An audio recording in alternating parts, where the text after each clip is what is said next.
viewers, this is Syed Mohammad Hamad and welcome back to my channel Chemistry with Sir Hamad. In the last class we were discussed here about discovery of electron and proton. Now it's time to discuss about discovery of neutron. तो इसे start करने से पहले एक चीज़ आपको मैं बताना चाहूँगा जो कि बहुत इंपॉर्टेंट है। जैसे कि हमें पता है रदरफोर्ड एक साइंटिस्ट थे जिन्होंने 1911 में क्या किया था, एक एक्सपेरिमेंट किया था जो कि वेल नोन है। उसके अलावा उन्होंने एक प्रिडिक्शन दी थी। प्रिडिक्शन क्या दी थी उन्होंने? अंदाज़ा लगाया था इस चीज़ का। सबसे इंपॉर्टेंट पॉइंट है, इसको सबसे पहले डिस्कस कर लेते हैं। इन 1920 Rutherford predict that atom must possess another neutral particle।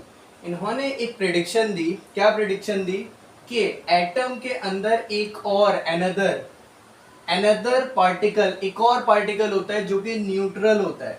तो सबसे पहले इन्होंने एक प्रिडिक्शन दी। जब इन्होंने प्रिडिक्शन दी तो उसके बाद एक रेस शुरू हो गई। रेस क्या शुरू हो गई? तमाम साइंटिस्ट के दरमियान कि वो जो है थर्ड पार्टिकल एटम का वो बताएं। तो इस रेस में एक साइंटिस्ट थे जो जीत गए। क्या नाम है उनका? ठीक है, उन्होंने चार्ज का कैसे पता लगाया, इस सब बारे में हम डिस्कस करने वाले हैं। तो सबसे पहले जैसे हमने डिस्कवरी ऑफ इलेक्ट्रॉन प्रोटॉन में चार्ट समझा था, सबसे पहले उसको समझ लेते हैं। पार्टिकल का नाम क्या है? हमारे न्यूट्रॉन है। Denoted by neutron, N small N से डिनोट किया जाता है।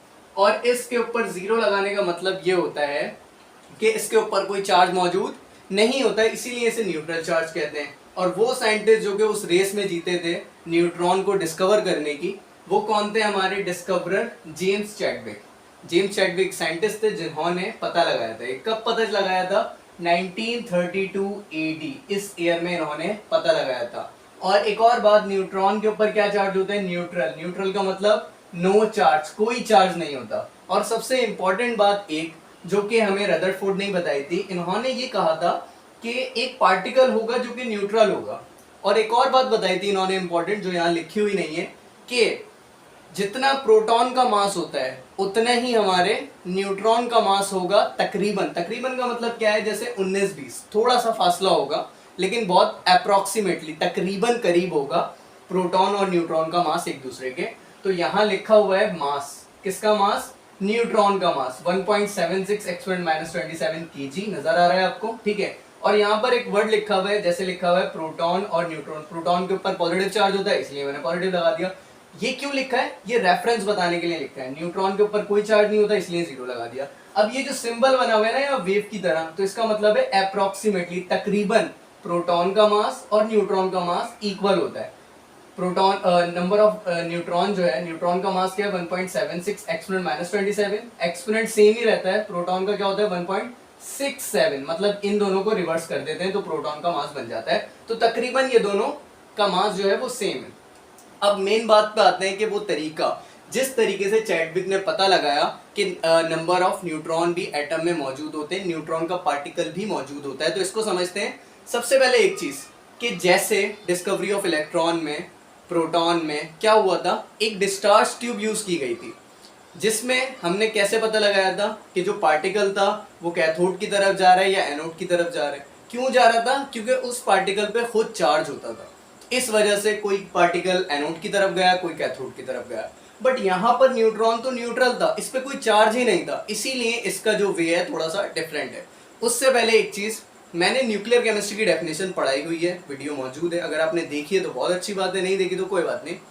एक वर्ड है रेडियो एक्टिविटी। रेडियो एक्टिविटी का मतलब क्या होता है कि दुनिया में कुछ ऐसे एलिमेंट्स हैं कि जिनमें से रेज निकलती हैं नेचुरली, कुदरती तौर पे। कुछ ऐसे पार्टिकल हैं हमारे, जैसे कि आपको उसमें से रोशनी नजर निकलती हुई आएगी, रेस निकलती हुई नजर आती है, तो उन्हें हम कहते हैं रेडियो एक्टिव एलिमेंट, नेचुरल। ठीक है। और कुछ इस टाइप के होते हैं जिसमें आर्टिफिशियली, कुदरती तौर पे हमने जो है उन्हें नहीं बनाया, आर्टिफिशियली तौर पे बनाया है, उनको कहते हैं हम आर्टिफिशियल रेडियो एक्टिव एलिमेंट। ठीक है। तो स्टार्ट करते हैं। इसका मेथड समझना जो चैडविक ने किया था। क्या किया था इन्होंने? आर्टिफिशियल रेडियो एक्टिविटी यूज करी इन्होंने एक टॉर्च ली। उस टॉर्च का हम नाम कह सकते हैं अल्फा रे टॉर्च, क्योंकि इस टॉर्च में से जो है वो अल्फा रेज निकलती हैं। ठीक है। अब नॉर्मल वाली इसको टॉर्च मत समझिएगा, जो घर में मौजूद होती है वो नहीं है। ये कौन सी टॉर्च है? ये अल्फा रे टॉर्च। ठीक है। इस अल्फा रे टॉर्च में एक एलिमेंट मौजूद है। क्या नाम है उसका? पोलोनियम मौजूद है। ठीक है। पोलोनियम मौजूद है जिसमें से हमारी अल्फा रेज निकल कर आ रही है। तो इन्होंने क्या किया, एक टॉर्च ली जो कि अल्फा रे टॉर्च है, और इन्होंने एक शीट ली, किसकी शीट ली, बेरिलियम की एक शीट ली इन्होंने, ठीक है। देन फिर इन्होंने क्या किया कि अल्फा रेस को यहाँ से बम्बार्ड कराना शुरू किया। बम्बार्ड का मतलब ये है कि जब सपोज दैट ये मार्कर है और मैं इस मार्कर को इससे टकरा देता हूँ, इस मार्कर से टकरा रहा हूँ, ये क्या करवा रहा हूँ, बम्बार्डेड, बमबारी, ठीक है, बमबारी कहते हैं इसे, बमबारी करवाना शुरू कर दी किसकी, अल्फा रेस की। जब अल्फा रेस जो है हमारी यहाँ तक पहुंची, तो ये अल्फा रेस किस सूरत में पहुंच रही थी, हीलियम वाली रेस की सूरत में पहुंच रही थी। हीलियम एक एलिमेंट है हमारा जिसका एटॉमिक नंबर 2 और एटॉमिक मास 4 होता है, ठीक है। तो ये जब इससे टकराई तो क्या हुआ, बेरिलियम ने उसे एब्जॉर्ब करा और ये किसी और चीज में फॉर्मेशन इसकी शुरू हो गई, और यहाँ पर हमें कुछ एक्स्ट्रा पार्टिकल भी नजर आया। तो कैसे हुआ, ये इक्वेशन के थ्रू समझते हैं। लास्ट में हमारी इक्वेशन मौजूद है बेरिलियम, बेरिलियम की जो शीट मौजूद थी हमारे पास, बेरिलियम का एटॉमिक मास हो गया 9 और एटॉमिक नंबर हो गया 4, ठीक है। हीलियम की तरफ आगे बढ़ते हैं। हीलियम का एटॉमिक मास हो गया 4 और एटॉमिक नंबर हो गया 2।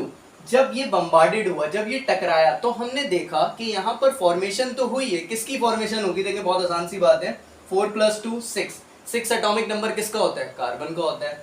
9 + 4 13, 13 एटॉमिक मास किसका होता है, कार्बन का नहीं होता, तो हमने यहाँ लिखा है 12। बट यहाँ पर हमें एक और चीज एक्स्ट्रा बनती हुई नजर आई जिसके ऊपर कोई चार्ज मौजूद नहीं था, वो थी हमारी न्यूट्रॉन, मतलब न्यूट्रॉन का पार्टिकल हमें एक्स्ट्रा यहाँ पर नजर आया। और बिल्कुल शॉर्ट में अगर मैं बताऊं इस बात को, तो ऐसे कह सकता हूँ कि हमने एक टॉर्च ली, वो टॉर्च कौन सी थी हमारी, जिसमें से अल्फा रे पार्टिकल निकलते हैं, बेरिलियम मौजूद था, बेरिलियम से जाकर वो रेस जो है वो टकराई, टकराने के बाद फॉर्मेशन किसकी हुई, कार्बन की और एक एक्स्ट्रा पार्टिकल की। इन शॉर्ट इस पूरी बात को हम इस तरीके से समझ सकते हैं। ये एक्सपेरिमेंट किसने किया था, चैडविक ने किया था अपने टाइम पे। Thank you so much, I hope आपको जो है लेक्चर वो समझ आया होगा। Thank you.